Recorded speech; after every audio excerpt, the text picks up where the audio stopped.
Hey guys, and I remember that a couple of weeks ago I actually made a video about speaking skills, right? Yeah, you can actually watch that video on my YouTube channel.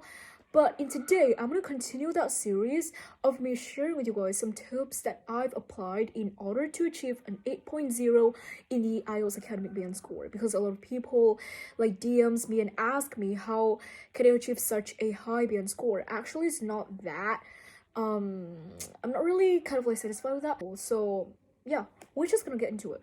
So in today's, as you can see on the title, I'm going to be talking about another skill in the IELTS that is like being tested on the IELTS test, which is reading. All right, so I do not really, the reading test, the reading score just really let me down for some reasons, because I just achieved an 8.5, a 7.5, and it just really disappointed me because I had way higher expectations for reading than that. I expected me of getting like at least an 8.5, because whenever I do the practice test at home, I achieved from like my score range from 8.5 to 9.0, so this just really came as a blow to me. But I think that I actually reflect on that and I actually learn from my mistakes, and in this video I'm going to be sharing with you guys some tips that at least if you would want to achieve a 7.5 you can actually follow. But I by no means a professional or an expert in IELTS. I chose, a normal girl, went through the IELTS exam, and then I just want to record this video in order to tell you guys my experiences with the IELTS test. So just take my advice with a pinch of salt, and yeah, it's not that really important, or you have to follow step by step, and just treat it as something that to complement your own existing learning styles, and just try this out if it works for you or not. So without further ado, let's get into the video because I'm really excited for this one. All right, so the first tip, which I think is really important, is that you're gonna have to make a habit of reading every single day. All right, so a lot of people just assume that IELTS is only about academic, but about doing the IELTS reading test, practice tests in particular. But it's not like that, because you have to read beyond that borders of doing the IELTS practice test. You got to be more active in your own approach to the IELTS, and you have to turn the reading into your daily habit. So for me, I actually make a habit of reading articles every single day, and I read like practically books or articles or newspapers, or basically just as small as a caption of a video when I watch in YouTube. But whatever you're doing, just make the habit of reading English part of your daily routine, and then you're gonna get used to the way that the authors used to write an article, and you can actually approach the questions much more easily when you comprehend the article, because it doesn't matter how many tips or strategies you apply, but if you do not understand what the article is all about, then you cannot answer the questions. So just read and read more, because reading more is the only way to practice and to train your brain into the mode of reading English. It's really important, I'm telling you. If you do not read, and if you just read, if you just like do practice tests and then you do not read articles, you do not immerse yourself into the English environment, nothing will work. So read as much as possible and read anything you like in English, which I'm gonna talk more in the next.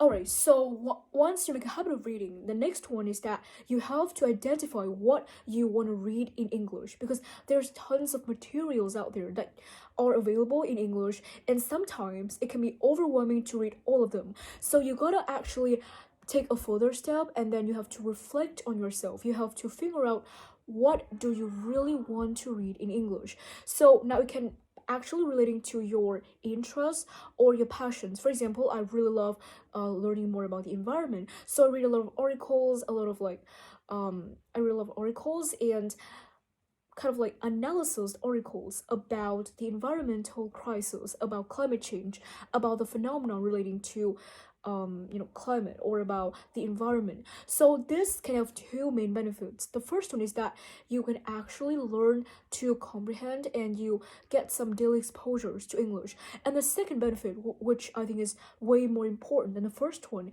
is that you actually not lose motivation, because when you're reading something that truly interested you, then you can actually read like and you can actually read that like the entire day without getting bored. So it's really important that you figure out your favorite field and then just dig up more information about it. You not only gain knowledge by reading those English articles, but you're also subconsciously sharpening your English comprehension skills. So figure out your favorite field and then just read as much articles as possible. Now the third tip, which I think is kind of obvious, it is that you have to do a lot of practice tests before the big day comes around. So why is that important? Well, doing practice tests will help you to familiarize with the reading portions and with the questions that are frequently appeared on the IELTS reading test. So by doing the practice test, you know what your weaknesses are or which question you tend to make mistakes at, and then you will learn from that. But one thing that I want you to memorize is that after each of the reading tests, you have to pinpoint your mistakes. You have to reflect on your mistakes. And if you just like non-stop doing the practice tests, and then after each of the practice tests, you mark your score and you just fling it away, then it doesn't do you any good. You have to reflect on your mistakes. You have to look at your mistakes, and then you have to, just write down why you make the mistakes. You have to actually make the most out of each of the practice tests. Don't just mark your scores, don't just do it and then just throw it away in a trash bin, because it's not going to do you any good. You're not going to make progress. You have to pay attention to each of the mistakes that you make, and you have to make a report. Keep a record of the mistakes that you've made, and then you can actually look up on the dictionary the vocabulary that you do not know on the reading test, because vocabulary is the foundation of the reading, which I'm going to talk more on the next tip that I'm going to tell you guys. Alright, so this tip is also really crucial about reading, is that you have to expand your vocabulary level, because vocabulary is literally the foundation. It's like the stable that help you to understand each of the reading comprehension test. So the more vocabulary you know, the chances are the better you can understand the reading comprehension or the reading test. So just enrich vocabulary and make a habit as well of recording vocabulary, of taking notes of vocabulary that you encounter when you're reading. So you do not just necessarily take vocabulary from the practice test. You can actually retrieve vocabulary from the articles that you read, or from basically anything that you encounter when watching movies, or when listening to anything, or when you are speaking with someone and you notice a very good phrase that you can actually use the next time. Just take note of that, because vocabulary is really important, not only for your reading but also for other skills and other aspects of English as well, for your writing, for your speaking. For example, if you know more vocabulary, you can articulate yourself more, you can express your ideas more coherently and more accurately to the speakers or to the audiences.